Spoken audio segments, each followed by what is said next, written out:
Hey guys, so today's topic will be on goals and how to set them and what's realistic. So some of these may not apply to you. I mean, if you're going for large numbers on the weights and things, then that's fine. But what I would say is stick to a number that is reasonable and that is achievable. Smaller bites are easier to get to rather than big jumps. You don't need to be doing big jumps, okay? It's going to take a really long time and you could hurt yourself trying to hit those big numbers.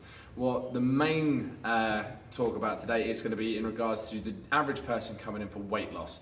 Okay, that's not as in bodybuilders and things like that. Okay, you guys have your own programs. I'm talking about the average Joe, people like myself that maybe wake up in the morning, look in the mirror and go, not a fan of what I'm seeing right now. Okay, so the first thing to do is do not jump and start weighing yourself every day. Numbers fluctuate up and down all the time.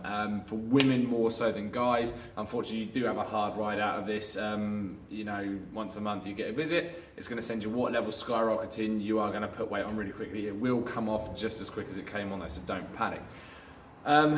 So jumping on the scales is never going to help, okay? Because you're going to have a good day and a bad day and you never really know where you're going to get to. So the key thing is don't focus on a goal weight, focus on when you can, to start, tolerate what you see, okay? These are the smaller steps you're going to need to, because if you go for a goal weight, you may never get there, just because as you progress and you start putting on more muscle, hopefully, because that's the best way to lean out, your weight may never get down to where you need it to be or where you think you need it to be. So that way it's going to cause you more stress because you're chasing a number rather than what you can see in the mirror. I'm not blowing smoke out my arse here. I'm still not where I want to be. At the moment, I'm focusing on strength, which for me is difficult because I do put on weight very quickly. So by eating enough to deal with this strength stuff, I am, puffing out a little bit, okay? I'm a lot larger than I would normally be, but to get where I want to be strength-wise, it's just something I've got to suck up and deal with, okay? I will start cutting down later on. For most of the other guys though, when it comes to weight loss and things, go on how you look and how you feel. If you feel fitter and healthier, that's great, that is progress. Cling to that, don't cling to the fact that the scales may not have changed this week, okay? As you start putting on muscle and burning through fat, you may find you level out a little bit because muscle does weigh more than fat, it also takes up less space.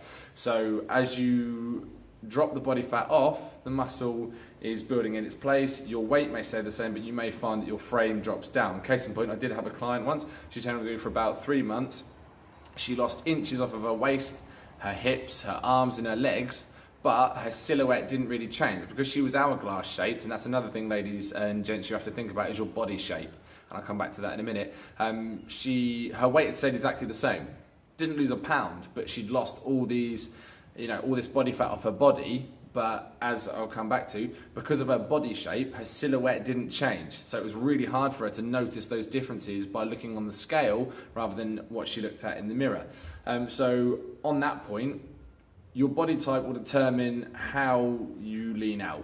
Okay, there is a lot of work into the whole fitness gene side of things. There's a brilliant company that actually do DNA testing to find out what is your best time to train, best time to eat, but I'll talk about that later on. So mainly for ladies, if you're hourglass shaped, your silhouette won't change. You're always going to have a tiny waist to big hips, okay? Embrace it. It's a good look, it's fine, it's great.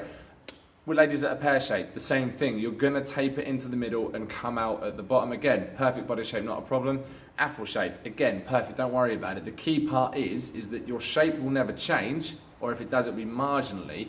The key part is to know that your body's making better changes. If you feel healthier, you feel stronger, and you're starting to lose body fat, these are the things to really cling to.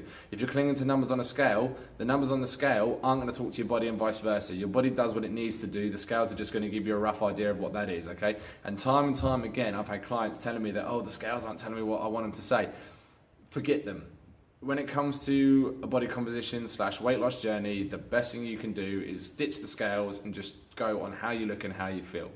Any more questions on that one? Feel free to talk to me about it. I know it's not as easy as everyone says, and there's always going to be guys out there saying, I'll strive for perfection and go that way. You are never going to be perfect if you already have a bad image of yourself. This is the key message I'm putting out there, okay? If you're not happy with your body, or you've been bullied in the past about your figure, if you've got hang-ups on how you look, you are never going to find perfection because there's always going to be something that you want to change. And that's fine, okay? There's no reason why you shouldn't be that way. The key thing is to get to a point where you can tolerate how you look and you feel good, then start making smaller changes, because you may find you come closer to perfect than what you think, and other people are going to appreciate the work you put in and where you go from. If you've always got an image in your head of what you want to look like, it may be so far-fetched that you don't get there. That doesn't mean you don't look good now, but in your head, you're never going to accept how you look as being better than it was before. All progress is good progress. Never, ever denounce yourself for anything that you've done, okay? If you've lost a pound, great, you've lost a pound. If you've gained a pound, don't worry, you can lose it again, okay? The biggest part to remember is you're a human being, and human beings have lives. We have responsibilities. Myself, I have 3 jobs and 2 kids, okay? You know what? I've accepted the fact that I'm not going to drop weight as quick as I want to, because I don't get to sleep enough, because my kids are usually jumping on me in the middle of the night. I do door work. Sometimes I work till 3:30 in the morning. I have to get up 4 hours later to do my other job, okay? All these outside factors are going to always hamper and try to beat you when it comes to your weight loss, strength, size journey. You know what? Embrace it and ride with it, okay? You are not paid to look like these guys in the magazines. They're paid. They get money for doing that, okay? That is their life, that is their job. It's not your job, so don't worry about it. Just cling to the progress you make, and hopefully you'll find that your gym experience is a much better one. Hit me up with any questions, guys. Always happy to hear from you. If not, come and see me in the gym, and, you know, look out for the new logo on the shirts, okay? You'll be seeing a lot more of us. Have a good night, guys.